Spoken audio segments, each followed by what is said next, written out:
হাসিনা সরকার পতনের পর থেকে অন্তর্বর্তী সরকার দায়িত্ব নেয়। এ সময় বেড়ে গেছে হত্যা ও ধর্ষণের পরিমাণ। শুধু সেপ্টেম্বর মাসেই দেশে অন্তত ২৮ জনকে পিটিয়ে হত্যা করা হয়েছে। একই সময় আহত হয়েছেন আরও ১৪ জন, আর ধর্ষণের ঘটনার শিকার হয়েছে ৪৪ জন। বৃহস্পতিবার মানবাধিকার সংস্থা হিউম্যান রাইটস সাপোর্ট সোসাইটির এক প্রতিবেদনে এসব তথ্য উঠে আসে। অন্তর্বর্তী সরকারের অধীনে মানবাধিকারের কিছু ক্ষেত্রে উন্নতি হলেও সামগ্রিকভাবে এ অগ্রগতি অপর্যাপ্ত। কিছু ক্ষেত্রে মানবাধিকার পরিস্থিতির অবনতি হয়েছে চরমভাবে।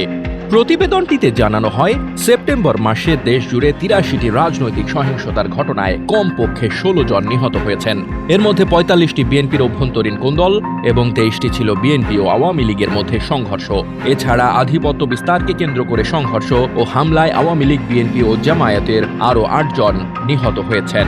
এ সময় আইন শৃঙ্খলা বাহিনীর সঙ্গে সংঘর্ষে বা হেফাজতে অন্তত ৯ জন নিহত হয়েছেন।